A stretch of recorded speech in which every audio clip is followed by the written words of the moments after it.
ജോഹന്നസ്ബർഗിലെ ഒരു രാത്രി. ആ രാത്രിയിൽ ഞങ്ങൾ ഗ്രാൻഡ് ഹോട്ടലിൽ നിന്ന് ഈ രാത്രി ജീവിതം ജോഹന്നസ്ബർഗിലെ രാത്രി ജീവിതം എങ്ങനെയുണ്ടെന്നറിയാനായി വീണ്ടും ഞങ്ങൾ ഈ ഗ്രാൻഡ് ഹോട്ടലിൽ തന്നെ ഒരു നിശാ ക്ലബ്ബുണ്ട്. ആ നിശാ ക്ലബ്ബിലേക്ക് പോകാൻ ഞങ്ങൾ തീരുമാനിച്ചു. അവിടെ സ്വാഭാവികമായിട്ടും നിങ്ങൾക്കറിയാം ഡാൻസും പലതരത്തിലുള്ള ആഘോഷങ്ങളും ആ, മദ്യപാനവും ഒക്കെ നടക്കുന്ന സ്ഥലമാണ് പിന്നെ നിശാ ക്ലബ്ബുകൾ. അപ്പോൾ അവിടേക്ക് വരുന്ന ആൾക്കാരുടെ ഒരു നീണ്ട നിര ഞങ്ങൾക്ക് കാണാം. ഗ്രാൻഡ് ഹോട്ടലിൻ്റെ ആ, ഇതിൻ്റെ ഈ നൈറ്റ് ക്ലബ്ബിൻ്റെ പുറത്ത് വലിയ തിരക്കുണ്ടായിരുന്നു. നിരവധി വാഹനങ്ങൾ പാർക്ക് ചെയ്യാൻ കഴിയാതെ തിരിച്ചു പോകുന്നു. ഈ അവസ്ഥയിലേക്കാണ് ഞങ്ങൾ അങ്ങോട്ട് കടന്നു ചെല്ലുന്നത്. അപ്പോൾ അവിടെ ചെന്ന് കഴിഞ്ഞപ്പോൾ ഞങ്ങൾ അന്വേഷിച്ചപ്പോൾ സാധാരണ ദിവസങ്ങളിൽ ഈ ഗ്രാൻഡ് ഹോട്ടലിൽ നൈറ്റ് ക്ലബ്ബ് സന്ദർശിക്കുന്നതിന് അവർ ഒരു കൃത്യമായ ഒരു പണം അടയ്ക്കണം അവിടെ.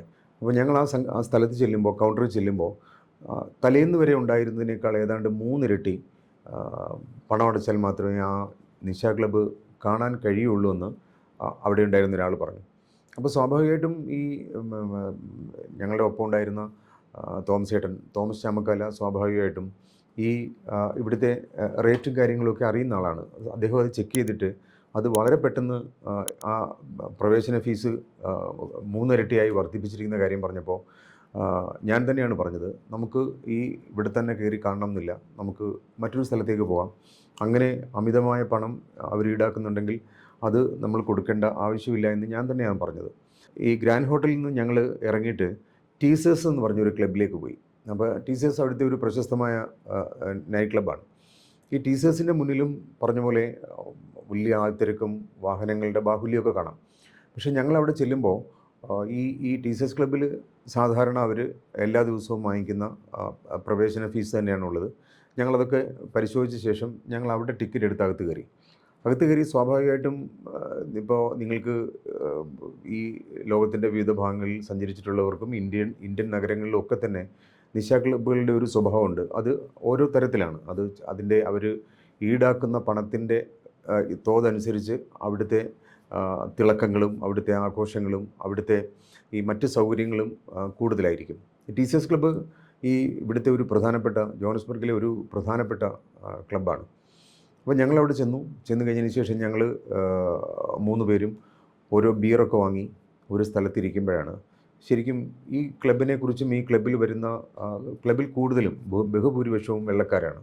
സിംബാബ്വെ എന്നുള്ള ആൾക്കാരുണ്ട്. തദ്ദേശീയരായ ആൾക്കാർ നന്നേ കുറവാണ്. പക്ഷേ വിദേശികളാണ് കൂടുതലും. എന്ന് പറഞ്ഞാൽ പിന്നെ സായിപ്പന്മാരാണ്. എന്ന് പറഞ്ഞാൽ ഈ പറഞ്ഞാൽ വെള്ളക്കാരായ ചെറുപ്പക്കാരാണ് കൂടുതലും അവിടെ ഉള്ളത്.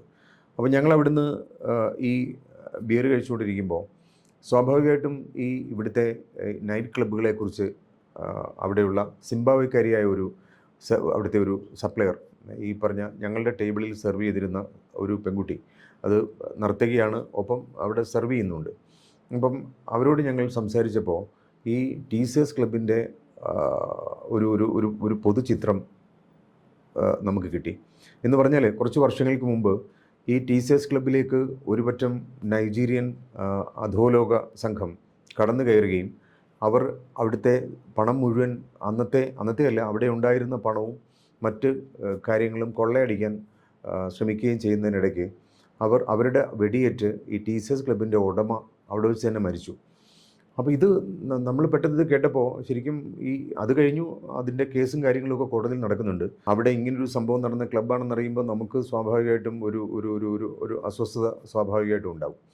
അപ്പോൾ ഞങ്ങൾ അവിടുന്ന് പെട്ടെന്ന് തിരിച്ചു പോരുന്നതിനെക്കുറിച്ച് ആലോചിച്ചു. അപ്പോൾ അവിടെ അവർ പറഞ്ഞു വലിയ സെക്യൂരിറ്റിയും മറ്റു കാര്യങ്ങളും ഒക്കെ മാറ്റിയിട്ടുണ്ട്, വലിയ സെക്യൂരിറ്റിയാണിപ്പോൾ, അങ്ങനെ ആർക്കും അകത്തേക്ക് കടന്നു വരാൻ പറ്റില്ല എന്നൊക്കെ ഇവർ പറയുന്നുണ്ട്.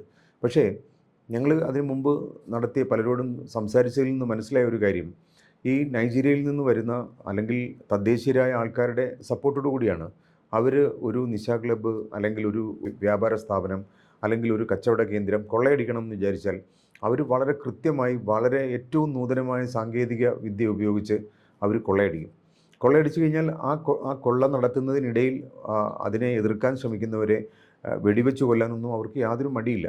അങ്ങനെ സംഭവിച്ചാൽ എന്താണ് അതിൻ്റെ പിന്നീടുള്ള ഫലം എന്ന് അവർ അതിനെക്കുറിച്ച് വലിയ ഉത്കണ്ഠപ്പെടാറില്ല എന്ന് എനിക്ക് തോന്നുന്നു. കാരണം അങ്ങനെ ഉണ്ടായാൽ തന്നെ അതിൽ കുറച്ച് പേരെ പോലീസ് പിടിക്കും, അവരെ കോടതിയിൽ ഹാജരാക്കും, ശിക്ഷിക്കും.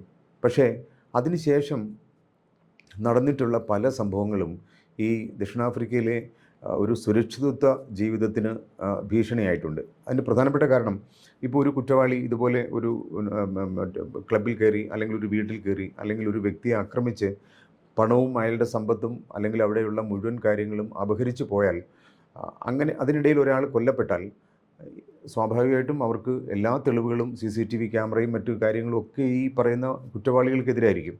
കോടതി സ്വാഭാവികമായിട്ടും ശിക്ഷിക്കും.